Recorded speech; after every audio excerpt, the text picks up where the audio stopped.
আল্লাহ পাক রব্বুল আলামিন এই বিশাল পৃথিবী সৃষ্টি করেছেন। আল্লাহ তাআলা প্রথমত পৃথিবীকে দুই ভাগে ভাগ করছেন। এক নম্বর, আল্লাহ তাআলা এই পৃথিবীর 4 ভাগের 3 ভাগকে জল দ্বারা পরিপূর্ণ করছেন, পানি দ্বারা পরিপূর্ণ করছেন। আর এক ভাগকে আল্লাহ তাআলা স্থল বানাইছেন, জমিন বানাইছেন। জমিনের উপরে আল্লাহ পাক রব্বুল আলামিন যা কিছু নিয়ামত আমাদেরকে দিয়েছেন,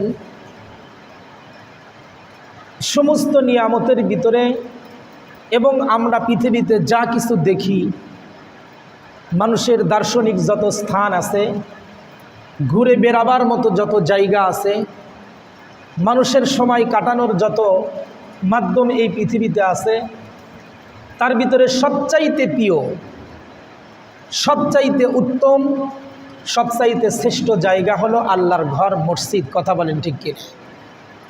এই কথাটা আমার বক্তব্য নয়, বরং আল্লাহর নবী সাল্লাল্লাহু আলাইহি ওয়াসাল্লাম তিনি নিজেই হাদিস শরীফের ভিতরে বলেন, ক্বালা রাসূলুল্লাহি সাল্লাল্লাহু আলাইহি ওয়াসাল্লাম আহাব্বুল বিলাদি ইলাল্লাহি মাসাজিদুহা ওয়া আবগাদুল বিলাদি ইলাল্লাহি আসওয়াকুহা।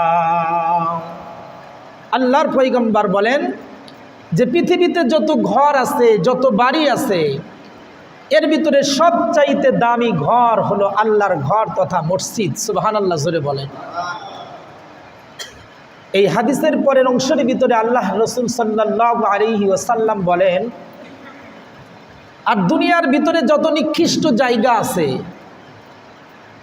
যত রকমের অশ্লীল ঘর আছে, তার ভিতরে সবচাইতে নিকৃষ্ট ঘর হলো সিনেমা, আর সবচাইতে নিকৃষ্ট জায়গা হলো বাজার।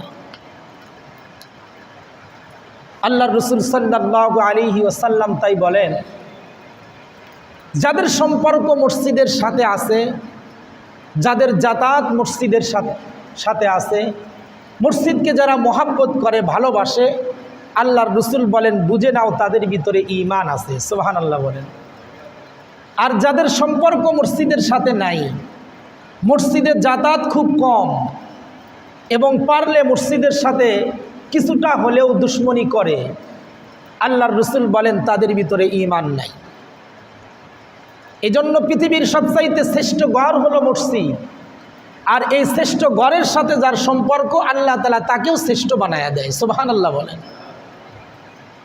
এজন্য সম্মানিত হাজিরিন, আল্লাহর পয়গম্বর সাল্লাল্লাহু আলাইহি ওয়াসাল্লাম আমাদেরকে বলেন, তোমরা মসজিদকে মহাব্বত করো, মসজিদকে ভালোবাসো, মসজিদের সাথে সম্পর্ক বজায় রাখো, মসজিদে দান খয়রাত বেশি বেশি করে করো, আর নামাজের মাধ্যমে মসজিদের সাথে সম্পর্ক গড়ে তোলো।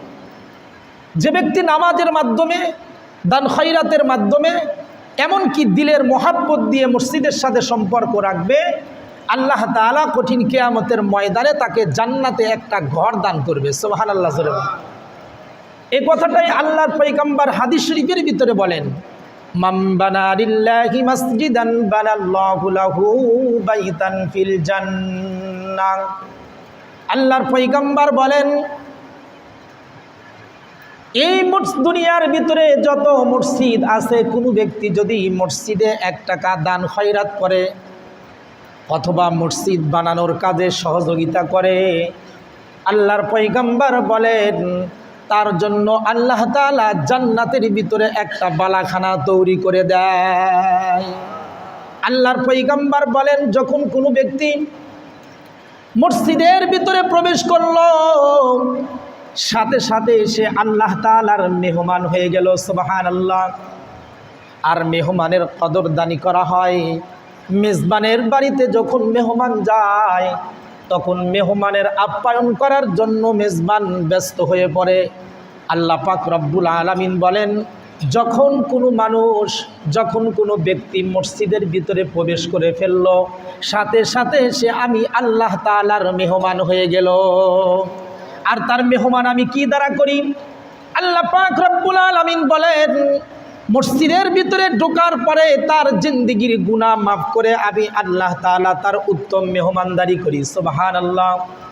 আর মসজিদের সাথে সম্পর্ক বজায় রাখার কারণে তার ইজ্জত সম্মান আমি আল্লাহ তাআলা তাকে হাদিয়া দিয়ে দেই।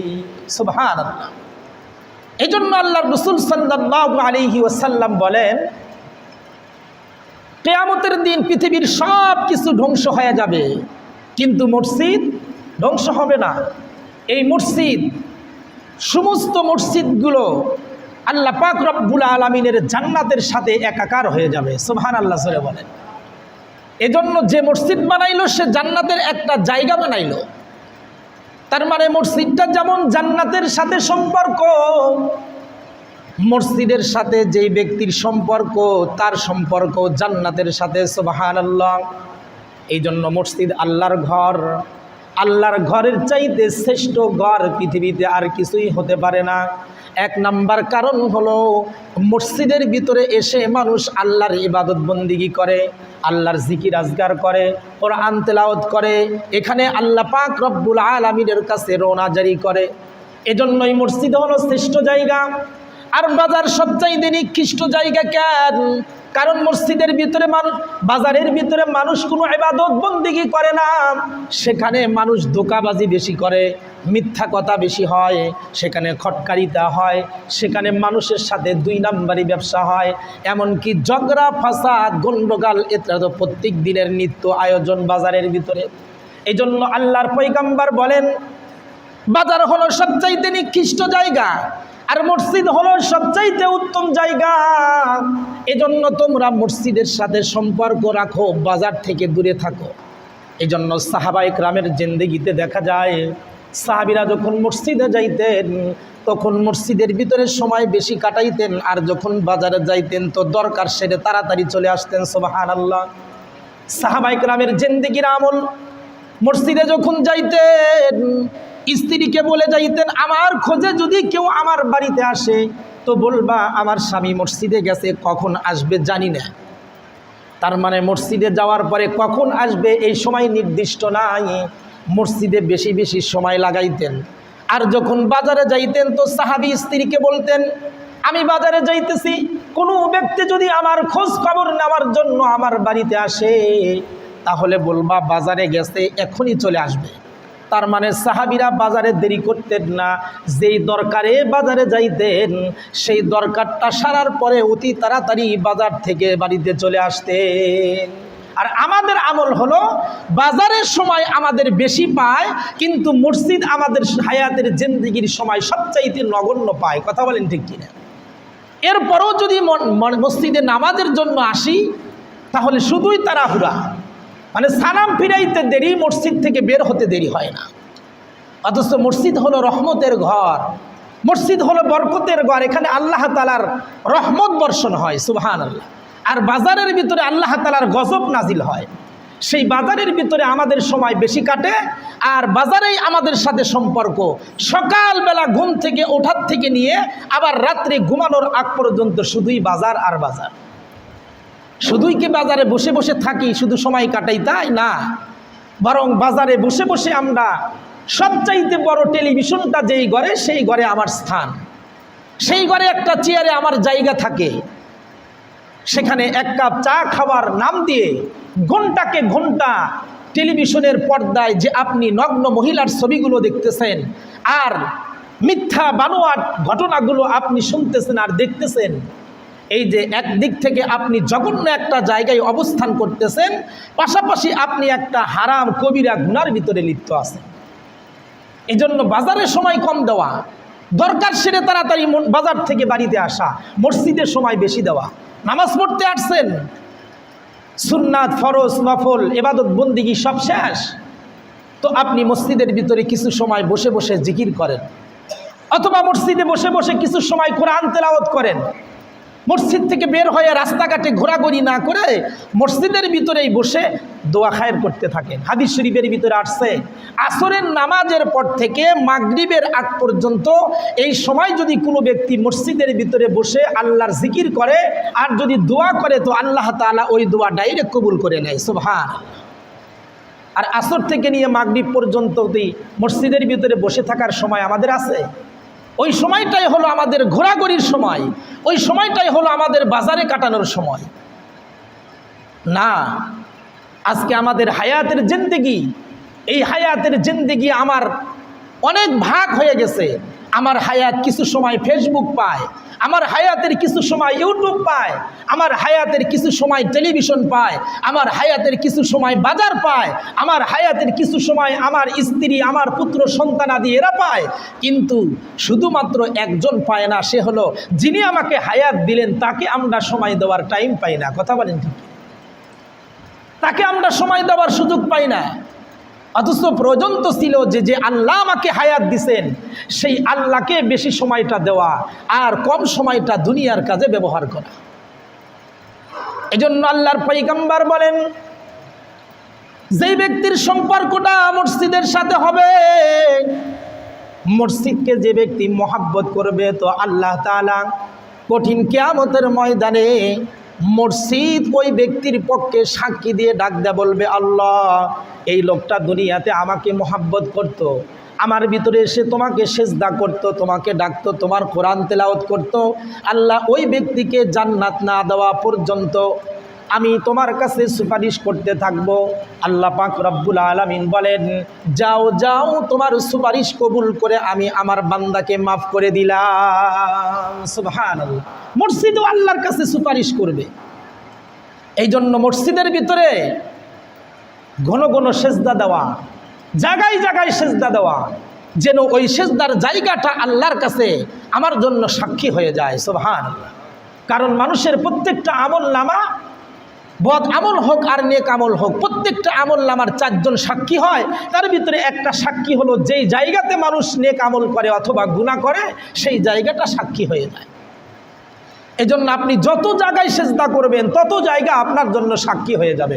এজন্য একজন বুজুর্গ ব্যক্তি ছিল, তিনি যখন কোনো সফরে বের হতেন, রাস্তার ভিতরে যেখানেই মসজিদ পাইতেন সেখানেই 2 রাকাত নামাজ আদায় করতেন। সুবহানাল্লাহ।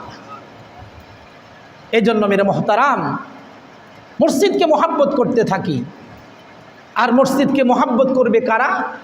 আল্লাহ পাক রব্বুল আলামিন সূরা তাওবার 18 নম্বর আয়াতে কারিমার ভিতরে আল্লাহ তাআলা বলেন, ইন্নামা ইয়া'মুরু মাসাজিদাল্লাহ, ওই ব্যক্তিরাই মসজিদ আবাদ করবে, ওই ব্যক্তিরাই মসজিদের সাথে ভালো সম্পর্ক রাখবে, ওই ব্যক্তিরাই মসজিদের কাজকর্মগুলো করবে, যাদের ভিতরে 5টা গুণ পাওয়া যাবে। ইন্নামা ইয়া'মুরু মাসাজিদাল্লাহ মান আমানা বিল্লাহ, 1 নম্বর, যাদের ভিতরে আল্লাহ পাক রব্বুল আলামিনের প্রতি ঈমান থাকবে, ওয়াল ইয়াউমিল আখির, এবং পরকালের প্রতি বিশ্বাস স্থাপন যারা করবে। এখন তো আমাদের ভিতরে পরকালের বিশ্বাস নাই। আমরা মনে করি মৃত্যুর পরে কবরের ভিতরে যে আযাব হবে এটা অযথা, এর কোনো সত্যায়িত নাই। আমরা মনে করি মৃত্যুর পরে আবার পুনরায় জাগ্রত হতে হবে, এর কোনো বাস্তবায়িত নাই। আমরা মনে করি হাসরের মাঠে আল্লাহর সামনে যে দাঁড়াইতে হবে, আল্লাহ তাআলা আমাদের নেকি আর বদির বিচার করবেন, এটা অযথা, এটা আমরা বিশ্বাসই করতে চাই না। অনেকে আছে বলে মৃত্যুর পরে আবার পুনরায় জীবিত হতে হবে, আবার আল্লাহ তাআলার সামনে দাঁড়াইতে হবে, নেকি আর বদির ওজন হবে। এসবগুলো অযথা কথা, এগুলো কিচ্ছুই হবে না। মানুষ প্রাকৃতিকভাবে জন্ম নেয়, আবার প্রাকৃতিকভাবে মৃত্যুবরণ করে, মাটির সাথে মানুষ মিশে যাবে, আর কখনো সে মাটির থেকে আলাদা হতে পারবে না। নাউজুবিল্লাহ জোরে বলেন। অথচ আল্লাহ তাআলা কোরআনে হাকিমের ভিতরে কি বলেন? মিনহা খলাকনাকুম ওয়া ফিহা নুঈদুকুম ওয়া মিনহা নুখরিজুকুম তারাতান উখরা। আল্লাহ তাআলা তার কালামের ভিতরে বলেন, তোমাকে মাটির থেকে বানানো হয়েছে, মাটির সাথেই আবার তোমাকে মিশে যেতে হবে, আবার এই মাটির থেকেই আমি আল্লাহ তাআলা তোমাকে আবার পুনরায় উজ্জীবিত করব। সুবহানাল্লাহ জোরে বলেন। অথচ এর প্রতি আমাদের বিশ্বাস নাই, আর আমরাই হই সবচাইতে বড় ঈমানদার। আখিরাতের প্রতি বিশ্বাস নাই, অথচ মনে করিনি যে সবচাইতে বড় ঈমানদার। অথচ আল্লাহ তাআলা কি বলেন? মসজিদ আবাদ করবে কারা? মসজিদের দেখাশোনা করবে কারা? মসজিদের সাথে সম্পর্ক থাকবে কাদের? যাদের ভিতরে 5টা গুণ আছে। 1 নম্বর, যারা আল্লাহর প্রতি বিশ্বাসী, যারা আখিরাতের প্রতি বিশ্বাসী, ওয়াল ইয়াউমিল আখির। 3 নম্বর, ওয়া আকামাস সালাম, আল্লাহ এবং পরকালের প্রতি বিশ্বাস স্থাপন করার পাশাপাশি সে নামাজি হবে।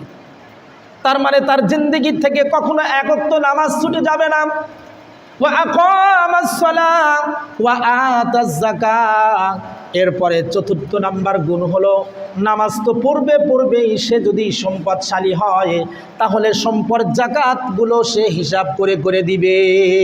এটা হলো 4 নাম্বার গুণ। আর 5 নাম্বার গুণ হলো ওয়া আকামাস সালাতা ওয়া আতাজ যাকাতা ওয়া লাম ইয়াখশা ইল্লাল্লাহ। আল্লাহ তাআলা বলেন 5 নাম্বার গুণ হলো যাদের দিলের ভিতরে, অন্তরের ভিতরে আমি আল্লাহ তাআলার ভয় থাকবে। এই 5টা গুণ যাদের ভিতরে থাকবে তারাই মসজিদকে মহব্বত করবে, তারাই মসজিদ আবাদ করবে, তারাই মসজিদের দেখাশোনা করবে। সুবহানাল্লাহ জোরে বলেন। আজকে আমাদের ভিতরে পরকালের প্রতি বিশ্বাস নাই, আল্লাহ তাআলার প্রতি বিশ্বাস নাই। আল্লাহ যে খাওয়াইতে পারেন, আল্লাহ যে রিজিকের মালিক, আল্লাহ হায়াত মৌতের মালিক, সন্তান দেওয়ার মালিক, নেওয়ার মালিক যে আল্লাহ তাআলা, এই বিশ্বাস কয়জনের আছে? মুখের দ্বারা তো আমরা সকলেই বলি, কিন্তু অন্তরে অন্তরে কয়জনে বিশ্বাস করে? এজন্য আল্লাহর প্রতি বিশ্বাস আমাদের কম, আখিরাতের প্রতি বিশ্বাস আমাদের নাই, এবং আমরা নামাজও পড়ি না, যাকাতও দেই না, এরপরে আল্লাহ তাআলার ভয় আমাদের দিলের ভিতরেও কম। এই জন্য মসজিদকে মহব্বত করতে পারি না, মসজিদকে ভালোবাসতে পারি না, মসজিদের সাথে সম্পর্ক আমাদের বজায় থাকে না। এই জন্য মেরে মোহতারাম, যদি কখনো মসজিদকে মহব্বত করতে পারেন তো আলহামদুলিল্লাহ, মসজিদকে ভালোবাসতে পারেন তো সুবহানাল্লাহ, মসজিদের জন্য যদি 1 টাকা ব্যয় করতে পারেন তো আপনার জন্য জান্নাতের বালাখানা তৈরি হবে, আলহামদুলিল্লাহ। কিন্তু যদি মসজিদের সহযোগিতা করতে না পারেন, মসজিদকে মহব্বত করতে না পারেন, মসজিদের সাথে সম্পর্ক বজায় রাখতে না পারেন, তাহলে খবরদার কখনো মসজিদের বিরোধিতা করবেন না। যদি আপনি কোনো কাজের মাধ্যমে, কথার মাধ্যমে, আচরণের মাধ্যমে কোনোভাবে যদি আপনার সম্পর্কটা মসজিদের দুশ্মনী হয়, তাহলে মনে রাখবেন আপনার ভিতরে ঈমান থাকবে না, আপনার মৃত্যুটা ঈমানের সাথে হবে না। এ কথা কার? এ কথা হলো আল্লাহ এবং আল্লাহর রাসূলের। এজন্য কোনোভাবেই যেন আমার ভিতর থেকে মসজিদের কোনো দুশ্মনী প্রকাশ না পায়। একজন হয়তো মসজিদে দান খয়রাত করতেছে, তো আপনি তাকে নিষেধ করলেন, এই না, মসজিদে এত টাকা দেওয়ার দরকার নেই, আরও দুনিয়ায় অনেক মসজিদ আছে সেখানে দাও, আরও অনেক জায়গা দান খয়রাতের জায়গা আছে সেখানে দাও। আপনি নিজে তো দিলেন না, আর একজনকে না দেওয়ার প্রতি উৎসাহিত করলেন, তার মানে এই কাজটা আপনার সরাসরি মসজিদের বিরোধিতা হয়ে গেল। এজন্য কথার মাধ্যমে, কাজের মাধ্যমে, আচরণের মাধ্যমে যদি আপনি মসজিদের সাথে দুশ্মনী করেন, তাহলে আল্লাহ তাআলার সাথে দুশ্মনী করা হয়। কারণ মসজিদ কার ঘর? আল্লাহর ঘর। আল্লাহর ঘরের সাথে দুশ্মনী করা মানে আল্লাহর সাথে করা। আপনার বাড়ির পাশে একজন প্রতিবেশীর বাড়ি, তো আপনি তার ঘরের কাছে গিয়া, আপনার জমিন আছে সেখানে অনেক গর্ত করলেন, মানে পুকুর কাটলেন। উদ্দেশ্য কি? আমি পুকুর কাটবো, ভেঙ্গে ভেঙ্গে পড়বে, ওর ঘরটা যেন নষ্ট হয়ে যায়। আচ্ছা বলেন তো দেখি, এই ঘরের সাথে দুশ্মনী করা মানে ঘরের মালিকের সাথে কি দুশ্মনী নয়? বাড়িওয়ালার সাথে দুশ্মনী নয়? বাড়িওয়ালার সাথে দুশ্মনী করে তার ঘরকে নষ্ট করার জন্য তার ঘরের পাশে আপনার জমিটায় আপনি গর্ত করে ফেললেন যেন ওর ক্ষতি হয়। তার মানে ঘরের সাথে দুশ্মনী করে তার দুশ্মনী আপনি প্রকাশ করলেন। ঠিক ওই রকমভাবে আল্লাহর ঘর, মসজিদের সাথে দুশ্মনী করা মানে ডাইরেক্ট আল্লাহর সাথেই দুশ্মনী করা। আর যারা আল্লাহর ঘরের সাথে দুশ্মনী করছে, ইতিহাসের কিতাব প্রমাণ করে এবং কুরআনুল কারীম প্রমাণ করে, তাদের অস্তিত্ব পৃথিবীতে আল্লাহ তাআলা রাখেন নাই। আল্লাহ তাআলা তাদেরকে নিস্তেনাবুদ করে দিয়েছেন। এমনকি তাদেরকে ধ্বংস করার জন্য আল্লাহ তাআলা বিশাল বড় কিছু ব্যবহার করেন নাই, সবচাইতে ছোট প্রাণীর মাধ্যমে আল্লাহ তাআলা তাদেরকে ধ্বংস করে দিয়েছেন। সুবহানাল্লাহ জোরে বলেন। যেমন কুরআনুল কারীমের ভিতরে একটা সূরা আছে, সূরা ফিল। ফিল শব্দের অর্থ হলো হাতি। হাতির নামে আল্লাহ তাআলা একটা সূরা নাজিল করছেন। যেরকম কোরআনের ভিতরে আনকাবুত, মাকড়সার নামে একটা সূরা আছে, মৌমাছির নামে একটা সূরা আছে, পিপিলিকার নামে একটা সূরা আছে, জিনদের নামে একটা সূরা আছে। ঠিক ওই রকমভাবে আল্লাহ পাক রব্বুল আলামিন একটা সূরা নাজিল করছেন, যেই সূরার ভিতরে আল্লাহ তাআলা হাতির কথা আলোচনা করছেন, হাতির নামে সূরা নাজিল করছেন, যেই সূরাটার নাম হলো সূরা ফিল। এই সূরার ভিতরে আল্লাহ তাআলা একটা মসজিদের কাহিনী, আল্লাহর ঘরের কাহিনী বর্ণনা করতেছেন। একটা ইতিহাস আল্লাহ তাআলা তুলে ধরছেন। ইতিহাসটা কি? ইয়ামান দেশের একজন বাদশা ছিল। এই বাদশার নাম হলো বাদশা আব্রাহার। এই বাদশাহ আব্রাহার এক সময় দেখলো যে সৌদি আরবের ভিতরে, মক্কার ভিতরে একটা ঘর আছে, যেই ঘরটা আদম আলাইহিস সালামের দ্বারা নির্মিত কাবা ঘর। এই ঘরকে দেখার জন্য পৃথিবীর আনাচে কানাচে থেকে অনেক লোকজন আসে এবং এটাকে তোয়াফ করে। এটার কারণে সৌদির সরকারের অনেক বড় একটা ইনকাম হয়। এই যে একটা ধারণা তার বাদশাহ আব্রাহার, এজন্য সে কি করলো, সে তার নিজের এলাকাতে অর্থাৎ ইয়ামানের ভিতরে একটা গির্জা তৈরি করলো। সে যেহেতু খ্রিস্টান ছিল, এই জন্য খ্রিস্টানদের এবাদতের যেই ঘর, এটাকে বলা হয় গির্জা। এমন একটা গির্জা তৈরি করলো, যেই গির্জার পিছনে অনেক টাকা ব্যয় করলো, দেখার মতো একটা ঘর তৈরি করলো। এই ঘর তৈরি করে সে চিন্তা করলো, এখন যদি পৃথিবীর মানুষকে এই খবরটা পৌঁছানো যায় যে আমার ঘরে তোমরা তোয়াফ করো, এখানে এসে তোমরা ইবাদত বন্দিগি করো, ওই সৌদি আরবের মক্কায় যে কাবা ঘর ওটাকে তোমরা ত্যাগ করো, এই খবরটা যদি মানুষের ভিতরে পৌঁছানো যায় তাহলে তারা হয়তো আমার এখানে আসবে, এখানে তোয়াফ করবে, ইবাদত বন্দিগি করবে, তাদের মাধ্যমে আমার বিশাল বড় একটা ইনকাম হবে। নাউজুবিল্লাহ জোরে বলেন। শেষ পর্যন্ত সৌদির ওই সময় আল্লাহর ঘর দেখাশোনার দায়িত্ব ছিল আব্দুল মুত্তালিবের, অর্থাৎ আল্লাহ রসুলের চাচা দাদার আব্দুল মুত্তালিব এটার দেখাশোনা করতেন। দেখাশোনা করতে গিয়া সে যখন শুধুই মসজিদের দেখাশোনা করতেন তাই নয়, বরং মক্কার ভিতরে সবচাইতে বড় সম্মানিত ব্যক্তি এবং মর্যাদাপূর্ণ ব্যক্তি ছিলেন আল্লাহ রসুলের দাদা। সুবহানাল্লাহ জোরে বলেন। এজন্য ইয়ামানের বাদশাহ আব্রাহার আব্দুল মুত্তালিবের কাছে আসলো। আসার পরে বলে, এই যে আপনাদের মক্কায় যে ঘরটা আছে, এই ঘরটাকে ব্যতি রেখে আমি একটা ঘর তৈরি করছি, ওখানে যদি মানুষকে যাওয়ার জন্য উদ্বুদ্ধ করা হয় অথবা সেখানে যদি মানুষ তোয়াফ করার জন্য যায় তাহলে কেমন হয়, এই প্রস্তাব পেশ করলো। কিন্তু আব্দুল মুত্তালিব সেটা মানতে রাজি হলেন না। শেষ পর্যন্ত আব্রাহার বাদশাহ আল্লাহর ঘরকে ধ্বংস করার জন্য তার দেশের সৈন্যবাহিনীকে প্রস্তুত করলো। এর আগে ঘটনাটা কি ঘটলো, সে যে গির্জাটা বানাইছে এই গির্জার ভিতরে তার দেশের ভিতরে কিছু বখাটে যুবক তার এই ঘরের ভিতরে গিয়া পায়খানা করে দিল। পায়খানা যখন করলো, এবার বাদশাহ আব্রাহার তার ইবাদতখানার ঘরের ভিতরে ঢুকে দেখলো পেশাব পায়খানায় ভরা, দুর্গন্ধ, ময়লা আবর্জনা স্তূপ হয়ে গেছে। এই কাজটা কারা করলো রে? আব্রাহার ধান্দা হলো যে এই কাজটার মক্কার মুতাআল্লি যারা আছে, অর্থাৎ আল্লাহর ঘর বাইতুল্লাহর মুতাআল্লি দেখাশোনা যারা করে, তারাই হয়তো এই ঘরের সাথে দুশ্মনী করছে, যেন আমার এই ঘরকে দেখার জন্য পৃথিবীর আনাচে কানাচে থেকে কোনো লোকজন না আসে। ধারণাটা কি দেখেন, অর্থাৎ যার মনে যা ফাল দিয়া ওঠে, তা একটা কথা আছে না, মানে ওর ধান্দা হলো কাবা ঘরের দুশ্মনী, এজন্য ওর ঘরের প্রতি আরেকজনকে দুশ্মন মনে করতেছে, এমন ব্যক্তিকে যে আল্লাহর ঘরের পাহারাদারি করে। শেষ পর্যন্ত নিজের টাকা পয়সা খরচ করে যে গির্জা বানাইলো, এটা নিজের হাতেই আগুন দ্বারা এটাকে পোড়াইয়া দিল। এবার পোড়াইয়া দিয়া তাফসীরের কিতাবের ভিতরে আসছে 60,000 সৈন্যবাহিনী, অথবা কোনো কোনো ওলামা ইকরামের জবান থেকে শোনা যায় 70,000 সৈন্যবাহিনী প্রস্তুত করলেন এবং প্রত্যেকের কাছে একটা করে হাতি। এই হাতিওয়ালা একটা বাহিনী নিয়ে মক্কার দিকে রওনা হয়ে গেলেন। মক্কার দিকে রওনা হয়ে একটা জায়গাতে পৌঁছার পরে দেখলেন অনেকগুলো উট একজন রাখাল হাঁকায়া হাঁকায়া সামনের দিকে নিয়ে আসতেছে। জিজ্ঞাসা করলো এগুলো কার? বলে আব্দুল মুত্তালিবের।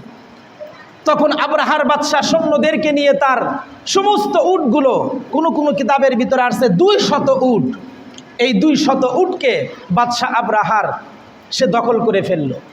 এই উটগুলো নিয়ে যখন একটা জায়গায় তারা অবস্থান করতেছিল, আব্দুল মুত্তালিবকে খবর দিল যে যাও মুত্তালিবের কাছে খবর দাও, সে আমাদের সাথে আছে নাকি আমাদের বিরোধিতা করবে। আব্দুল মুত্তালিব আসলো। আসার পরে বাদশাহ আব্রাহারকে ডাক দিয়ে বলে, শোনেন, আপনি রাস্তার ভিতরে যে আমার কাছ থেকে উটগুলো নিয়েছেন, এই উটগুলোর মালিক হলাম আমি, আমার উটগুলো আমাকে ফেরত দিয়ে দেন। বাদশাহ আব্রাহার বলেন, কি আশ্চর্য কথা, রাস্তার ভিতর থেকে 200 উট আমি আমার হস্তান্তর করে নিয়েছি, আর এটার মালিক তুমি, তাই তুমি আমার কাছ থেকে উটগুলো নেওয়ার জন্য আসছো। তোমার উটগুলো তুমি আমার কাছ থেকে নেওয়ার জন্য আসছো, কিন্তু মক্কার ভিতরে বাইতুল্লাহ আল্লাহর ঘর যেটা আছে, যেখানে মানুষ ইবাদত বন্দেগী করে, ওটার দেখাশোনা তো তুমি করো, সেই ঘরের কথা তো একবারও তুমি বললা না। অথচ আমরা তো তোমার উট নেওয়ার জন্য আসি নাই, বরং আমরা এসেছিলাম তোমাদের দেখাশোনাকৃত ঘরকে ধ্বংস করার জন্য। এই ব্যাপারে তোমার কি মতামত? আব্দুল মুত্তালিব বলে, দেখেন, উটের মালিক হলাম আমি, তাই আমার উট নেওয়ার জন্য আমি আপনার কাছে আসছি।